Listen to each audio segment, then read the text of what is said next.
All right, welcome back once again, everybody. I'm Don Seifrit. It's the Dr. Tree Fruit and Don podcast. I'm here with Dr. Kari Peter. Say hi, Kari. Hello, hello. And this is our first episode of our fourth season. Hard It to believe. it is hard to believe. It is February 7th, 2023. We've got a relatively short episode here for you today. I'm going to start off by giving everyone the schedule for the upcoming winter commercial tree fruit schools, which some of our big meetings for the tree fruit team. Next week, I will have this episode out before these meetings start, so if you're listening, you're getting it on time. But the first meeting is on Tuesday, February 14th. It is the Central Susquehanna meeting. It is in the Snyder County building at 713 Bridge Street in Selinsgrove. Wednesday, February 15th is the Southeast Region meeting. That's at Berks County Ag Center, 1238 County Welfare Road in Leesport. Thursday, February 16th is at the Electric City Trolley Museum Station and Museum on 300 Cliff Street in Scranton, PA. Then we go to the next week. There is an Adams County meeting at the Biglerville High School at 161 North Main Street in Biglerville. Additionally, during that meeting, there's a Spanish session, so there will be Spanish language programming at that meeting, same address. Tuesday, February 21st, Lancaster and York counties at the Lancaster Farm and Home Center. That is 1383 Arcadia Road in Lancaster, PA. And then finally for that week, we have a Franklin County meeting at the Family Table Restaurant at 2830 Lincoln Way West, Chambersburg, Pennsylvania. And then the final set of meetings, the western swing of the state, we have the Appalachian Fruit Region at the Blair County Convention Center, 1 Convention Center Drive in Altoona, an Erie County meeting at Birch Farms Country Market, 9210 Side Hill Road in Northeast PA. That's northeast the city, not northeastern Pennsylvania as in a region. And then finally, we have our last meeting at Sorgel Orchards on March 2nd, 2573 Brant School Road in Wexford. So after that long list of meetings and their dates and their schedules, those are all available online, or most of them are available online in case you would like to register. You can call your county office. They'll forward you to a registration number up at the folks at State College there in case you want to register that way. Most of us take walk-ins, but I ask that you please pre-register so that we can get an accurate count for lunch, because I know if we don't have enough food, everyone will be very, very unhappy. So anyway, after that... Including the speakers. The speakers will be unhappy too if there's not enough food. Oh, I'm sure. So after that little bit of housekeeping, Kari, you wanted to talk a little bit about fire blight canker? Yeah, well, in general, canker management. So I know right now people are out in the orchard and pruning. This is the time of year that folks are pruning their primarily their apple trees. Peach trees will probably come in the next couple weeks or so. And so I always like to remind people about pruning out that dead wood in their trees. And you often hear me say cankers. Well, canker is just a fancy way of saying dead wood. And as I remind people, there's no such thing as good dead wood in the trees. So just to kind of review as far as what a canker is. So cankers are localized dead areas of bark and underlying wood on twigs, branches, and trunks. These sections of dead wood or cankers, they can be caused by living things like fungi or bacteria, or non-living things, like some kind of trauma event, such as hail or high or low temperature or some other type of injury. So for this canker to occur, it needs some kind of wound, an entry point. And it's important to remove these cankers because they can serve as an overwintering source for fungal spores. Fungal spores that would be great that causes bitter rot or brown rot, or black rot or white rot, especially on fruits. Also, it's an overwintering source for bacteria like fire blight. And so, I really pound the pavement with regards to removing fire blight cankers because the Erwinia amylobacter bacteria, the causal agent of fire blight, it exists at that living wood that borders that dead tissue. So you not only want to remove that dead wood, but you actually want to remove living wood just beyond that dead wood. And so when you keep this dead wood in the trees, it can serve, as I mentioned, as an overwintering source for disease the following season or seasons by keeping it in there, especially for fire blight. And so to ensure that you're pruning out all of this dead wood in your orchard or all the cankers, it might require a couple walkthroughs through your orchard to make sure that you're finding everything, because you may not be able to see things in different lighting. But as far as how to draw your attention to these sections of your tree to be able to prune them out, cankered wood or dead wood has very distinct characteristics. So these are sort of the diagnostic characteristics that I always tell people of what they need to look for. So they're localized areas. The bark can look roughened or cracked or wrinkled, and this can be especially apparent around wounds or branch stubs or old pruning cuts. You may even see like a separation of the bark from the wood. The bark is maybe darker than the surrounding bark tissue. That's very characteristic, especially of fire blight cankers. The surrounding bark tissue is going to be healthy. It's going to be a lighter shade. The rough and dark areas can appear sunken or wrinkled, as I mentioned. And oftentimes you might see fungi, opportunistic fungi that are attached, or fungi that are associated with these sunken, wrinkled areas. And you may see kind of small black pimple-like fungal spores, these fruiting bodies. And so they can also be on the wood. And so, wood decaying fungi often appears white. You may see white fungi that's sort of like sprouting from these dead areas. I've had some people think this is a good thing. It's not. White fungi actually just means that there's dead wood there.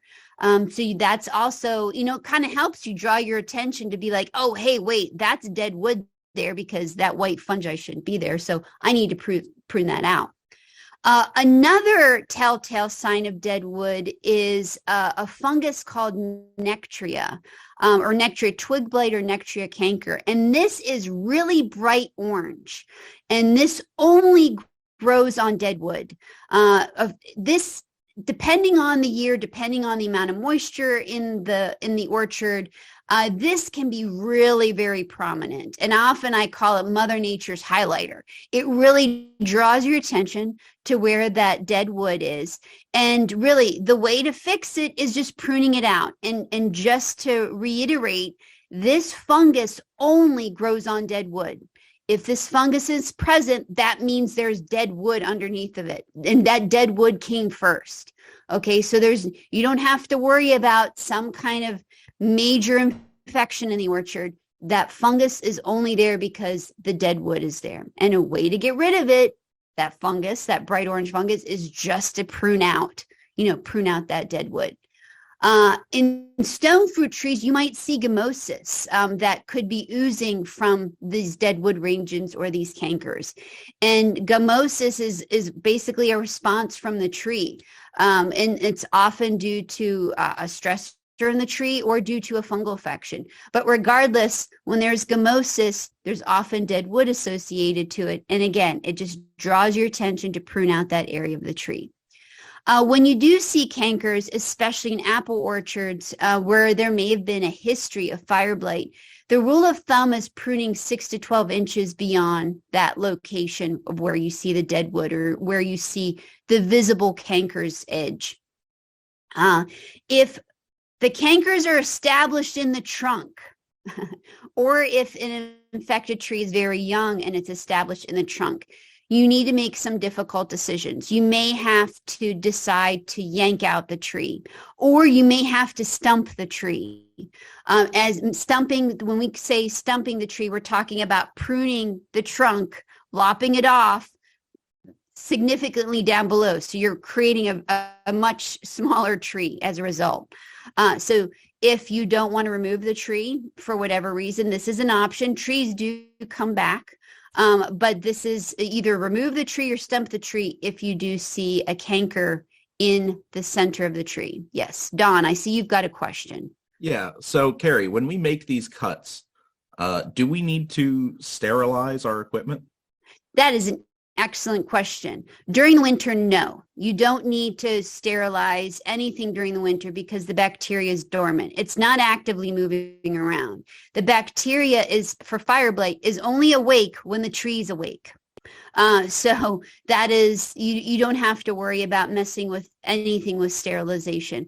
And we actually decided to test this one year, and we really didn't notice any increase or uptick in fire blight incidents when we decided to cut through cankers, or, we didn't sterilize our pruning equipment. We just cut as is. During the season's a different story, because typically during the season, fire blight's quite active and can be quite active in the orchard. You can have ooze around. So some people are more comfortable with sterilizing their pruning equipment during the season because the trees are awake, so the fire blight bacteria is going to be awake. But during the winter, you don't have to worry about sterilizing. Don't fool with spraying anything on your pruning equipment. So that's an excellent question. So again, yes. So, if you've had a history of fire blight the last couple of years, wouldn't hurt to kind of go through those orchards a few times under different lighting just to make sure you've gotten everything. And again, you may have to make some difficult decisions to be able to prune, to be able to effectively remove those cankers, that dead wood from the tree. In the case of stone fruit trees, when it becomes time to prune stone fruit trees, brown rot is notorious for causing cankers. So again, you may have to make some difficult decisions with regards to seeing damage in your trees. Also, I will say on the insect side of things, a white peach scale can choke off limbs. So if you see white peach scale and it looks like this white thick mass underneath of the branch or underneath the limb, you may want to consider cutting that out and burning it, because if you haven't effectively managed that white peach scale in the previous season, that white peach scale could very much be alive underneath those limbs. So I highly recommend to definitely burn that tissue or burn those pieces of the peach trees that you prune out that could be infected with the white peach scale. And if you have removed peach trees as a result of white peach scale, because the white peach scale killed the tree, and I can relate to this because I had to remove about probably 15 trees between a couple of my orchards because of white peach scale infection. Make sure you definitely burn those trees. In the case of fire blight prunings, if they're large chunks of trees, definitely put them on the burn pile. But if they are just small branches and twigs that can easily be chopped up by your kind of like as far as your mower or anything that's chopping up thick brush, that will be enough to kind of chop things up and let them break down. But large stuff, stick it on the burn pile. So that is basically the very broad brushstrokes of good canker management, or as I say, dead wood management. And I will end the way I start and just remind people there's no such thing as good dead wood. You want to get it out of your orchard, out of the tree. Nice. Thanks, Kari. I know we talked about this briefly before we got on air, and, we said that folks are going to be doing this in the next couple of weeks. And ideally here, we'll have some decent weather for folks to get out and pruning, and they'll take some of what you talked about and put it into practice. So yeah, hopefully they actually won't need to put it into practice, but Yeah, for sure. Yeah. Well, I think over the years, I think folks have become very good and very mindful, and I've tried to provide enough resources online to be able to show people examples. And everything I talked about today, I will follow up with a Fruit Times article just to kind of reinforce those take-home messages. Cool. And then I know you and I talked about in the next couple weeks, maybe putting together a little post-harvest management series for this. Yes. So, this time of year, even though apples aren't on the tree, but they are in storage. And even though apples are in storage, they can still get disease. And so over the last several months, I've been hearing some reports that have piqued my interest with regards to some post-harvest diseases popping up. So I thought it would be good to, before things really kick off and go bonkers crazy before the season starts, that we would revisit post-harvest diseases and post-harvest management. And the aim is to not only listen to me, but I'm planning on to get my PhD student, Johanny Castro, and some folks from the USDA Food Quality Lab who basically do eat, sleep, and breathe post-harvest diseases and everything that goes the ins and outs of what causes post-harvest diseases, mycotoxin contamination, and everything in between. So they're doing some pretty exciting stuff. So hoping to have maybe a couple episodes worth of material for folks to listen to. Yeah, I was pretty excited when we talked to those folks the other day. So yeah, so I'm excited too. So beyond, stay tuned. Awesome. Well, do you have anything else you'd like to talk about before we sign off? Other than just to reiterate what Don said about the winter meetings, if Don listed all the meetings there, so please be sure to register for those meetings. There will be lots of really great information. You'll be able to get several category credits and a couple core credits with these meetings. For I will say, from the disease perspective, I'm going to be covering some new fungicides, how best management practices, and also the buzzword these days is ecological management. So some folks may not have heard about this before, but the way I interpret ecological management is using the best of both worlds, of conventional and organic. Unfortunately, in the East Coast, organic management can get pretty overwhelmed, but over the last several years, I've tried to better understand how to incorporate organic management practices into a conventional system. And I think this is where this may be, this might be the future with regards to how we handle disease management in the East, especially in light of what's coming down the pike with the EPA and fungicide registrations. So that could be a whole other topic for a podcast with regards to the EPA's review of especially broad spectrum fungicides like Xyram and Mancozeb and Captan and Thyram and Furbam. These are being heavily scrutinized. And so we have to be proactive and think about alternatives, but not only that, but how to think about adjusting our programs to meet within the potential new regulations coming down the pike, while also making sure that we have a good crop year to year that doesn't get overwhelmed by disease. So those are the broad brushstrokes there. And I know we're going to have some good information about codling moth, I believe, at the meetings, and some good information from the horticultural folks. And some of the meetings are going to have some strictly herbicide talks too. So I don't remember where everything's happening, but I will be there for all of them. So come on down. Yeah, I'm really excited to listen to your talk. I think it'll be really neat. And I will add that, if you like listening to this, or you have a bunch of questions that we don't generally cover, coming to these meetings is a great way to get some FaceTime with the specialists and ask them your particular question. It is the best way to say, hey, I have this problem. What do you think?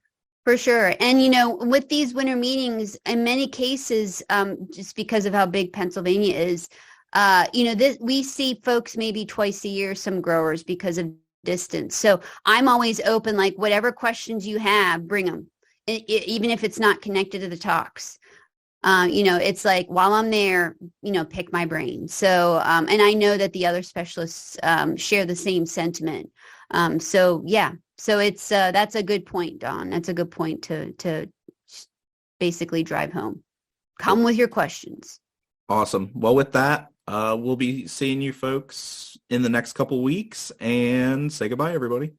See you later. Thanks for listening.